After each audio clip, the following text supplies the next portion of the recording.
They humiliated you, right there, in front of everyone. Maybe it was your boss calling you out in a meeting, or a friend throwing your insecurities into a joke, or even a family member cutting deep with a careless comment, knowing others were listening. You felt it, the heat rising in your chest, the silence in the room, the sting of shame wrapping itself around your skin. And you wondered, why would someone do this to me? What did I do to deserve being ridiculed, disrespected, exposed? Let's be honest. Public humiliation doesn't just hurt your feelings. It shakes your identity. Because suddenly, it's not just what you think of yourself. It's what they think and what they saw. But the real question is not why it happens. It's how to handle it without breaking. That's where the wisdom of Stoicism enters. Stoic philosophers like Epictetus, Marcus Aurelius, and Seneca were no strangers to humiliation. They lived in brutal times, times of political betrayal, social unrest, and deep personal attacks.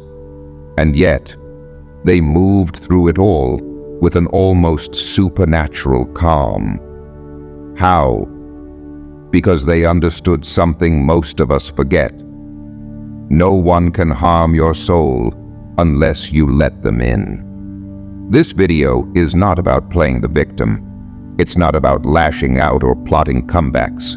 It's about going deeper into the real reasons people humiliate others, and into the unshakable strength you can find when you stop reacting like the world expects you to, and start responding like a Stoic. You'll learn the 6 hidden reasons people publicly shame others. And for each, we'll explore a piece of timeless Stoic philosophy, paired with a story that shows how true power doesn't scream. It stands still.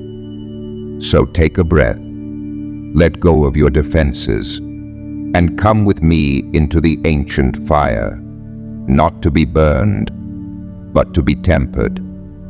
Because you're about to discover what the Stoics knew all along. No one can humiliate you unless you give them permission. Number 1. The story of Cato the Younger, Rome. The heart of politics, betrayal, and ego. Among its elite walked a man named Cato the Younger. Not a general, not a populist, but a philosopher-statesman whose loyalty lay not with power, but with virtue. Cato was different. He didn't wear extravagant robes. He didn't flatter emperors or bow to the mob. He lived simply, spoke plainly, and followed a strict moral code, one that made him the enemy of corruption and dishonesty. But in a city built on ambition and ego, such honesty is dangerous. One afternoon in the Senate, a political rival, backed by a crowd of sycophants, seized an opportunity. He stood up and began hurling insults at Cato. He mocked his worn clothes. He ridiculed his stiff nature. He laughed at his refusal to drink at Roman parties, calling him a lifeless philosopher. The Senate erupted in laughter. 100 eyes turned to Cato. The scene was public, humiliating, designed to provoke. Cato stood slowly, not angry, not afraid.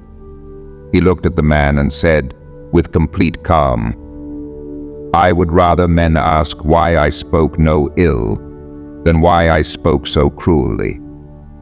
Then he sat down.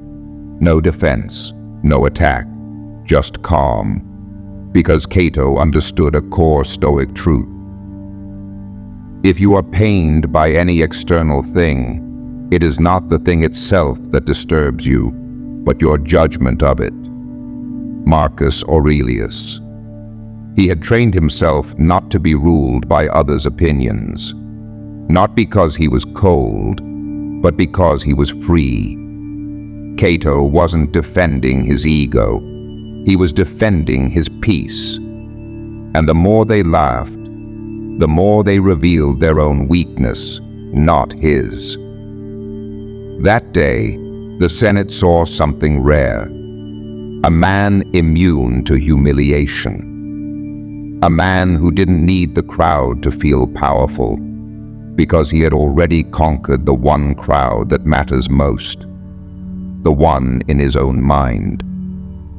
And that, the Stoics would say, is the highest form of strength. Number 2, reason 1, insecurity. So why do people humiliate others? The first reason is insecurity. When someone feels small on the inside, they look for ways to feel big on the outside. And the easiest way?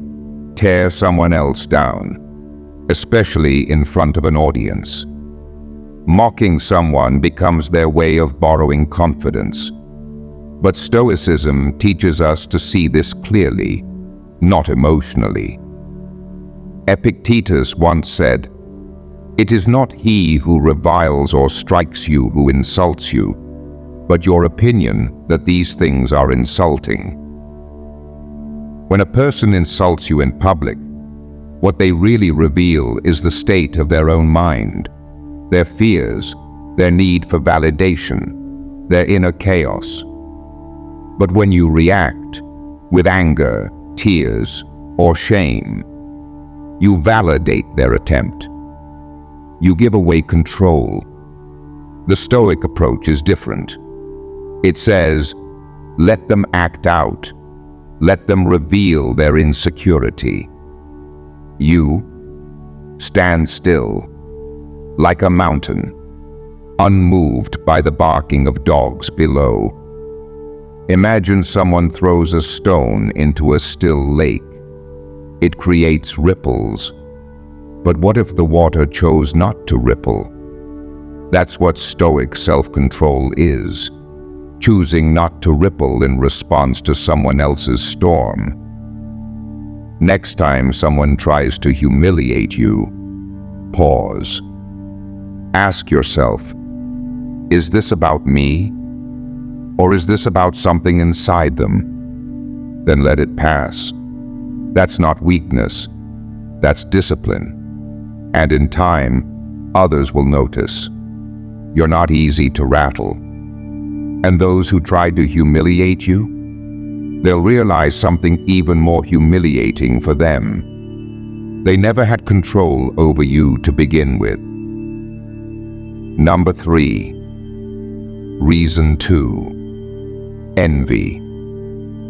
The second reason people humiliate you is envy. It's one of the quietest poisons in the human soul. It doesn't scream, it smolders. It watches your confidence, your discipline, your peace, and it aches with resentment. Here's the hard truth. People don't always attack you because of your flaws. Often, they attack you because of your strengths, especially the ones they don't have. You might think, but I've never done anything to them. And you may be right. But envy doesn't need a reason. It only needs a mirror. Your light exposes their shadows. Your progress reveals their stagnation. Your authenticity makes them uncomfortable with their own mask. So, how does envy express itself? Through sarcasm, mockery, backhanded compliments, public embarrassment, dressed up as just a joke. The Stoics understood envy very well. Marcus Aurelius wrote, "The happiness of your life depends upon the quality of your thoughts, not upon others' opinions." He knew that when people envy you, they try to lower your worth in public because they can't raise their own in private. But here's where your Stoic practice begins. Do not internalize their projections. Remember, envy is not an attack on your value. It's a confession of their own insecurity. You don't need to fight it. You don't need to argue. And you certainly don't need to shrink yourself to make them comfortable. As Epictetus said, seek not that events should happen as you want them to, but instead want them to happen as they do happen, and your life will go smoothly. If someone publicly mocks you out of envy, don't react. Observe. Smile if you can. Stay present. Because here's the irony. When you remain calm, they feel the very thing they wanted to make you feel, exposed. And that's not revenge, that's reflection. They see themselves in your stillness, and it makes them tremble. Number 4, reason 3, power play. Now let's talk about power, the third reason people try to humiliate others publicly. For some, humiliation is a weapon, a way to assert dominance, to say, I control this room, and I control how people see you. It's a performance. They don't just want to hurt you, they want everyone to witness your defeat. It gives them a sense of control, of superiority. But here's the trick. Their power only works if you react. They feed off your discomfort, your silence, your anger, your collapse becomes their victory. But what if you didn't give them that reaction? Seneca once said, anger is a temporary madness. If you let it consume you, you become the fool, not the one who provoked you. Stoicism teaches us that true power is inward. It doesn't raise its voice. It doesn't perform. It simply is. When someone tries to embarrass you in public to establish dominance, remember, they're not showing strength. They're showing desperation. A confident person doesn't need an audience to feel powerful. So what should you do? First, ground yourself. Feel your feet. Breathe.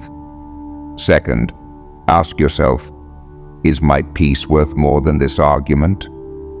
The answer is almost always yes. Respond, if needed, with calm and clarity, but never with heat, because the moment you fight fire with fire, you burn your own peace. Let the Stoic within you rise, not in pride, but in presence. Speak slowly, or not at all, and let your restraint echo louder than their outburst. In time, people will remember who kept their dignity, not who tried to steal it. Number 5. Reason 4. Group mentality. There's something ancient and dangerous about a group that laughs at one person. It's called group mentality, and it's the fourth reason why people humiliate others. When people are in a group, something shifts. They feel protected, emboldened. The sense of responsibility dissolves, and cruelty becomes entertainment. It's not about you as a person anymore. You're just the target for their bonding ritual. You've seen it before. The funny co-worker making jabs in a meeting. A group of classmates laughing at someone's clothes. Even family members ganging up with jokes that cut a little too deep. And in that moment, it feels like the whole world is against you. But Stoicism gives you a powerful lens to see through this illusion. Epictetus taught, when someone does wrong, blame not the action, but the ignorance behind it. Group humiliation is not strength. It's ignorance multiplied. Each person in that group is acting not out of courage, but out of fear, fear of being the next target, so they go along with it. The Stoic response: do not become like them. Do not trade your dignity for approval. Do not become bitter. Become better. Stand your ground, even if it feels like you're standing alone. And know this: you are never truly alone when you stand with principle. It may not win applause, but it will win your own respect. And one day, the respect of those who watched in silence, wishing they had your strength. Because courage in isolation is the foundation of real leadership. Number 6. Reason 5 and 6. Past resentment and projection. The 5th and 6th reasons people humiliate you are deeply personal and sometimes deeply hidden. Reason 5. Past resentment.